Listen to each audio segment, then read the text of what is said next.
Science, Class 7, Chapter Nutrition in Plants, Module 5, Importance of Photosynthesis, Heterotrophic Nutrition.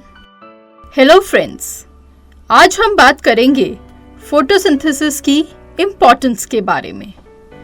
Photosynthesis के बिना अर्थ पर life possible नहीं है. क्यों?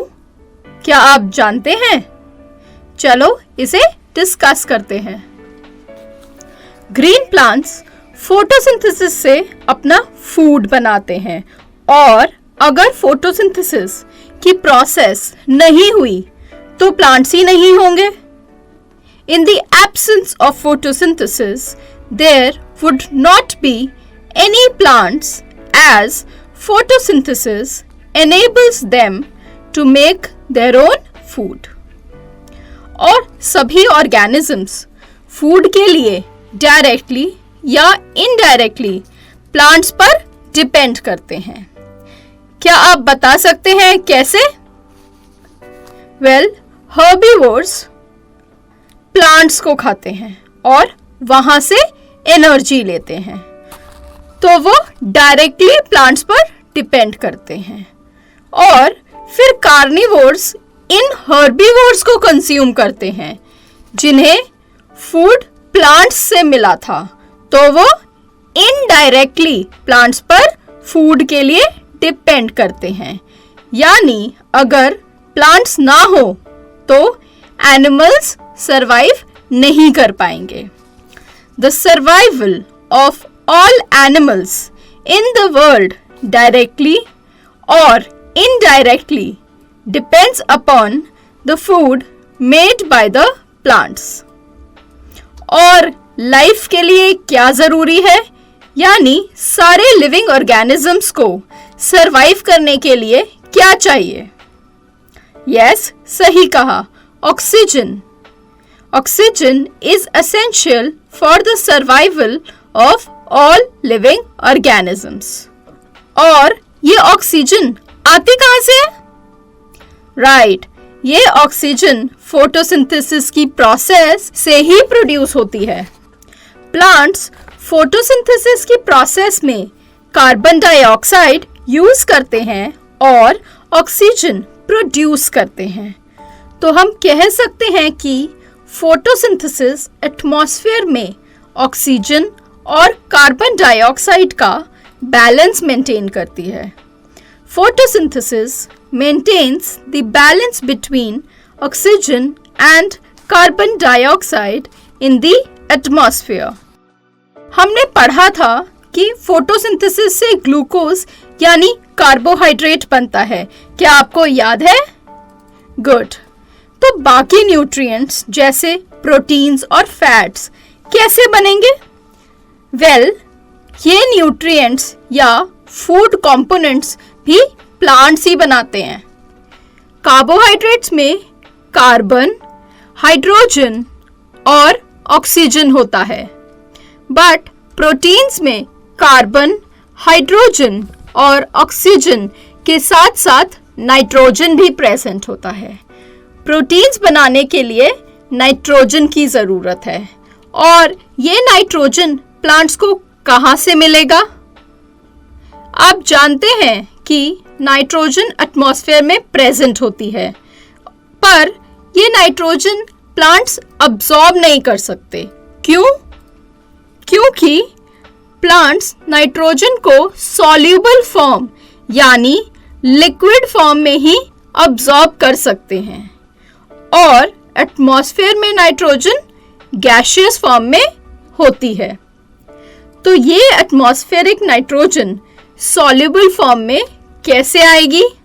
इसके लिए सॉइल में present rhizobium bacteria atmospheric nitrogen को वाटर सॉल्युबल फॉर्म जैसे नाइट्रेट्स में कन्वर्ट करने में हेल्प करते हैं, और प्लांट्स अपनी रूट्स के थ्रू सॉइल से वाटर के साथ ये नाइट्रेट्स अब्सॉर्ब कर लेते हैं. इसके साथ फर्टिलाइजर्स भी नाइट्रोजन प्रोवाइड करते हैं. इसी वजह से क्रॉप प्लांट्स को ग्रो करने के लिए फार्मर्स सॉइल में फर्टिलाइजर्स डालते हैं. Plants cannot use nitrogen present in the atmosphere directly. Rhizobium bacteria converts atmospheric nitrogen into water-soluble form, that is nitrates. Nitrates are absorbed with water by the roots of the plants. Fertilizers also provide nitrogen to the plants, and therefore farmers add fertilizers to the soil for growing crop plants. Sunflower और mustard जैसे plants carbohydrates को oil में convert कर लेते हैं और अपने seeds में स्टोर करते हैं. Plants like sulphur and mustard convert carbohydrates into fats and store them in their seeds. तो समझ आया आपको कि फोटोसिंथेसिस क्यों जरूरी है और कैसे प्लांट्स प्रोटीन्स और फैट्स भी बनाते हैं. गुड. चलो अब नेक्स्ट टॉपिक पर बात करते हैं. Heterotrophic nutrition. आपको याद है हमने हेट्रोट्रोफिक न्यूट्रिशन मॉड्यूल 1 में पढ़ा था. हेट्रोट्रोफिक न्यूट्रिशन में ऑर्गेनिजम्स अपना फूड खुद नहीं बना पाते और दूसरे ऑर्गेनिजम्स पर फूड के लिए डिपेंड करते हैं. The mode of nutrition in which an organism cannot make its own food and depend on others for food is called heterotrophic nutrition. कुछ ग्रीन प्लांट्स हेट्रोट्रोफिक न्यूट्रिशन से अपना फूड ऑब्टेन करते हैं. Non-green plants obtain their food from heterotrophic nutrition. Now, heterotrophic nutrition के भी different types हैं. जिस source से food obtain किया जा रहा है, उसके basis पर ये types divide किए गए हैं.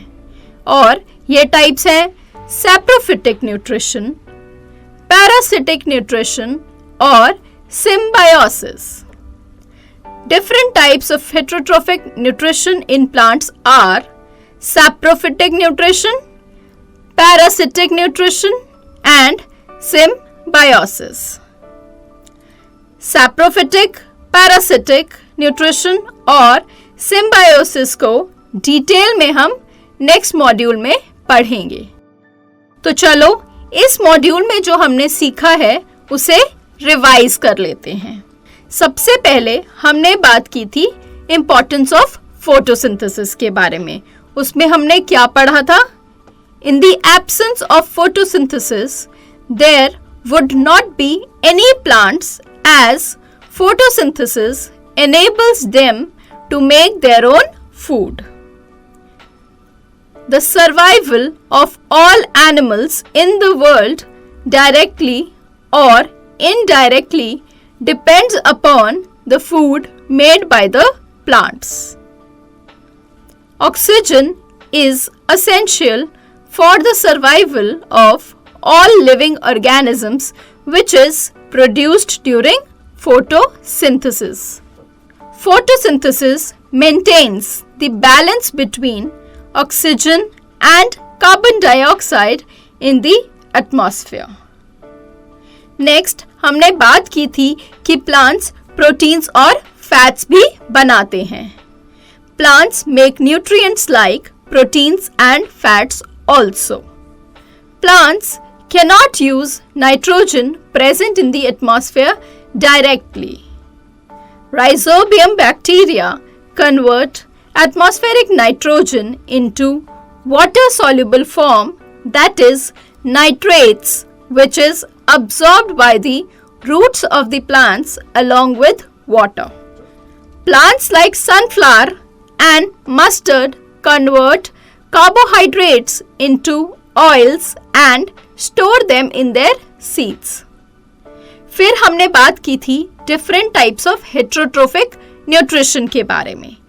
Different types of heterotrophic nutrition in plants are saprophytic nutrition, parasitic nutrition and symbiosis.